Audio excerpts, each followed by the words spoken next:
Rise up, live joy your way. From emotional intelligence through cognitive distortions, certified life and wellness coach Kamini Wood is on a mission to help people see the magnificence of their own unique human spirit. Through these small bites of self-visualization and self-confidence, you can have healthy relationships, success in business and career, and live the life you want to live. Rise up, live joy your way. Hi there, and welcome to another episode of Rise Up, Live Joy Your Way. Whether it's morning, afternoon, or evening, thank you for taking your time to spend with me. And today I want to dive into a very impactful topic around generational trauma. So this is a conversation that has been popping up in coaching calls that I've had recently, as well as I've just been seeing more and more commentary around this concept of generational trauma. And so I felt that it was something that we should probably talk about. Because when we think about generational trauma, it is something that does influence our well-being and shape the way we live and the way that we interact with other people. But here is something to remember. Just because trauma has been passed down from generation to generation does not mean that you are beholden to it. You do have the ability to work through it and to break some of those generational trauma ties. So let's start talking about how we can identify it. And then, of course, more importantly, what do we do with it?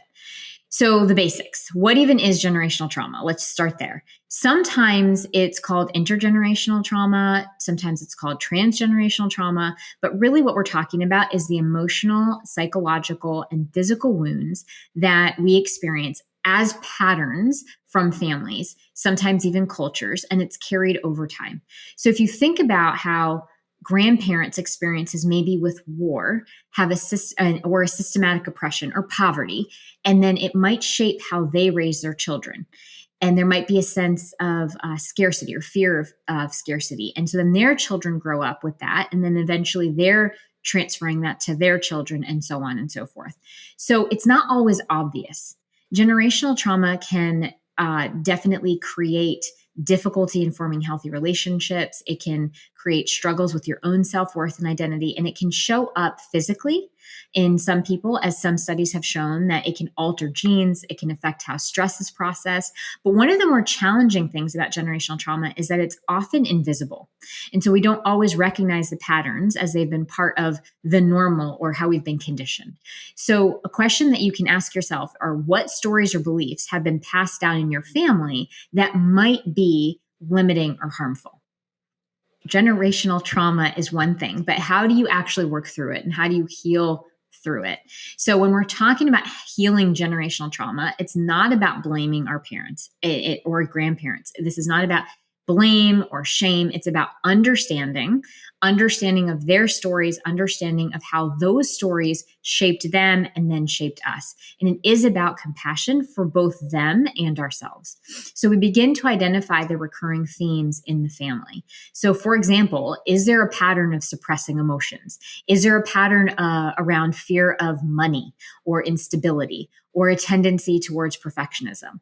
Once you notice these patterns and can start naming them, you can start recognizing that maybe this is a generational fear of scarcity. I mean, this happens time and time again when we're talking about money wounds. We will recognize that it's a generational fear of scarcity. And so then what do we do with it? Well, oftentimes when we're healing through it, we do have to start setting boundaries. And if you've been following my podcast, you know that I talk about boundaries all the time. But when we're thinking about how do we start healing through these traumas, it is about setting boundaries around what you're going to let in versus what you're not. And working with an informed coach, a trauma-informed coach or trauma-informed therapist can be very helpful to process the inherent pain in a supportive environment. So if you grew up in an environment where your emotions weren't validated, you might start to reparent by telling yourself it's okay to feel this way. You might start to reparent by even naming the emotion in the first place and then telling yourself that those emotions are valid and you are safe. Reparenting means becoming the parent or the caregiver that you needed, offering yourself that unconditional love, patience, and understanding. So asking yourself, what did I need as a child that I didn't receive? And how can I give that to myself now is very important. Trauma often pulls us out of the present moment and pulls us back into the past. So practicing mindfulness, practicing being in the present moment can guide you towards what is right for you now and what is the truth for you now. And then, of course, reclaiming that story. What kind of life do you want to create for yourself? And how does that differ from the patterns of your past? You might say that my family taught me to fear being vulnerable. And now I'm choosing to actually bring connection and growth, and I'm choosing it through allowing vulnerability into my life. So it's not about erasing the past. It's about transforming it. And it's about saying, okay, this is what happened and this has shaped me, but now how do I want to move forward defining myself? And so when we do this work, we actually create our own resilience and we create a new way of showing up. And so it breaks that generational trauma.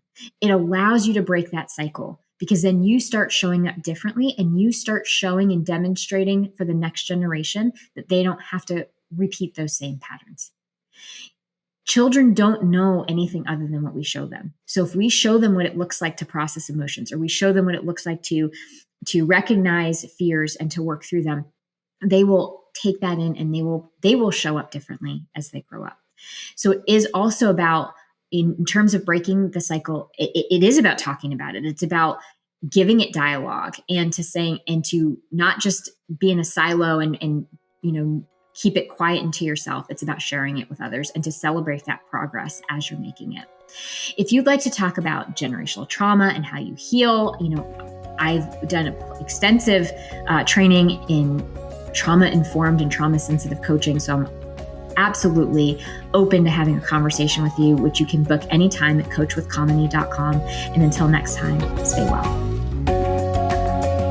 Thank you for listening to Rise Up, Live Joy Your Way.